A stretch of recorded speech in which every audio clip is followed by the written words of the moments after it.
Hey there. Today we're going to talk about the subject of how to tell someone something that they maybe don't really want to hear. And it's sprung out from a message that I just got and a tag on a post. And I asked myself the question, should I be offended? Because a fitness guru tagged me in his post about successful entrepreneurial women, which was a good start, except said then needs to lose weight. So I did question whether I should be offended a little bit. And it tagged me in the post and said, I've sent you a message. And I thought, what a cheek.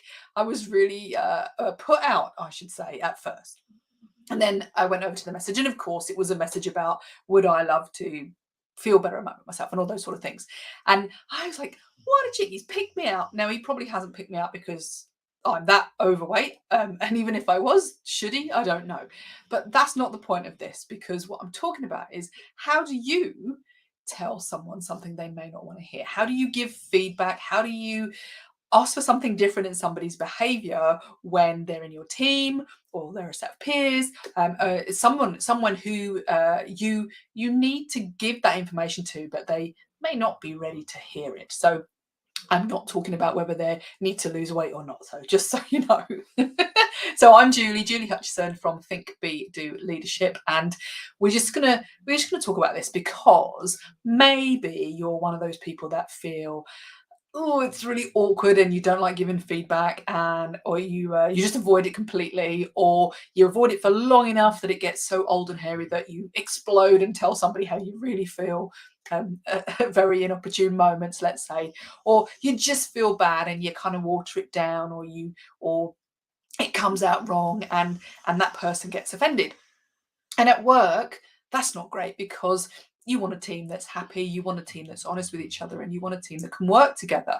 So when people are offended by things you say, or you don't say it, and therefore they don't change their behavior or something about them, then you're not creating the team that you want. You're not creating the productivity. You've put some barriers in the way to everybody just getting on with their job.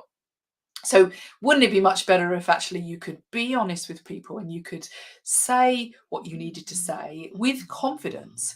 Um, and the thing is, in my experience, this is where a lot of the conflict comes from, when people don't say what needs to be said, or they say it in the wrong way, which creates that conflict and that awkward feeling, because there's something about someone that maybe annoys you, or is annoying the team, or is doing something wrong, and when you don't say it, that just means that you start to resent that person, or the team starts to resent them, and therefore you are not dealing with it when you should. And so you feel bad, everybody feels bad, maybe there's an underlying current on there, and conflict begins. So we've got to change that, because otherwise it's not going to get better, is it? And then you're going to get a Facebook message or a LinkedIn message telling you that you're too fat, like me. um, do you know I've lost a stone as well? He put that in the. He didn't even notice that I've lost a stone. Anyway, so what I want to talk about is a couple of things for me that I think are really, really important. And the the biggest thing about giving feedback or saying what needs to be said to somebody is that we often, as I said earlier on, we often do it at the wrong time. We do it in the wrong place, and we do it in the wrong way, because it kind of it gets to this sort of tension where we just have to say it, and therefore we've got to take an opportunity, and we don't really think it through. So that's one of the first things I want you to think about, is thinking through, is it the right place? So where am I going to tell this person? Is it the right place? Is it the right time? How should I go about doing this? And actually put some planning in it. So when should I be doing it? Where should I be doing it? Not on LinkedIn, preferably in a tagged post. Who should be there? And not in public. Should it be in private? Maybe so, but it depends what the situation is. But then the next one, why am I actually doing this? Is this because it needs to be said, or is this because I'm angry? Is this because I'm offended myself? What is the reason why I'm giving that feedback? And make sure that when you're doing it for the right reasons. You're being empathetic, you're being kind, you're being reasonable, and you're doing it to make things better. So then what? Well, the next thing is, for me, is that what happens a lot of the time is that we do half a job when we give feedback, maybe because we're nervous, maybe because we don't like it. But what I mean by half a job is that when we finally get it out there, we tell people what we don't like. No, I'm not talking about making it a sandwich, by the way. You know the whole. Do you remember that when we used to be like the feedback sandwich? Tell them something good, tell them something not so good, and then tell them something good afterwards. We used to call that something else when I was in the police. Shan't mention that. Okay, but what I'm really talking about is actually a really lovely little technique that I learned around dealing with conflict, about getting an understanding of what you really want from that person, which is giving somebody an out. In my way, it's giving an out, because if you just say what you don't like about someone, you put them in a corner. You put them on the back foot. They're not going to feel happy about what you're saying, obviously, because even if it's true, you've kind of like backed them up against the wall. They don't know what to say, and they don't know where to go because you've just said what you don't like. And so, one of the things that I find really, really useful is to show people how to get out of the situation that they're in.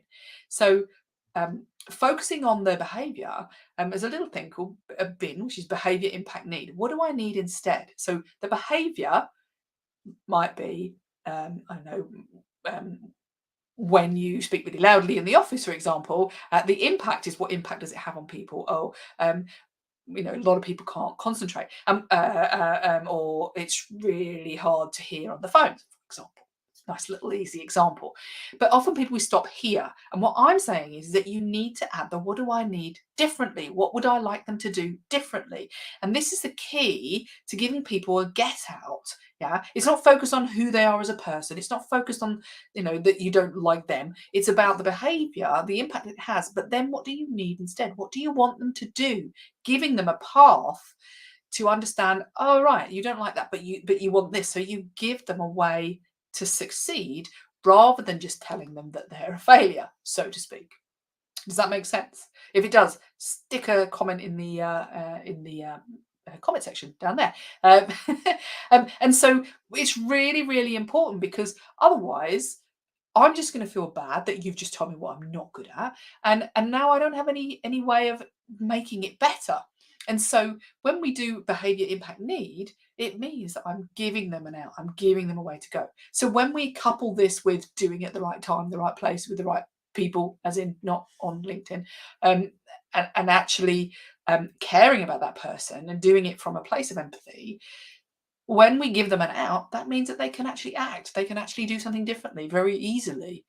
And so remember, don't just tell people they're fat like that guy did to me.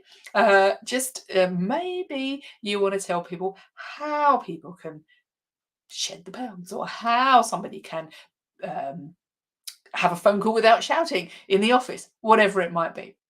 So it's just a very small tip. I hope that's been helpful. And please remember that if you would like to hear more tips from me at Think Be Do Leadership, then give me a shout, message me over, and we'll get those out to you. And if you want to work with me to implement any of the strategies that we talk about, then email me at Julie at Think Be Do Leadership, or message me directly. You take care.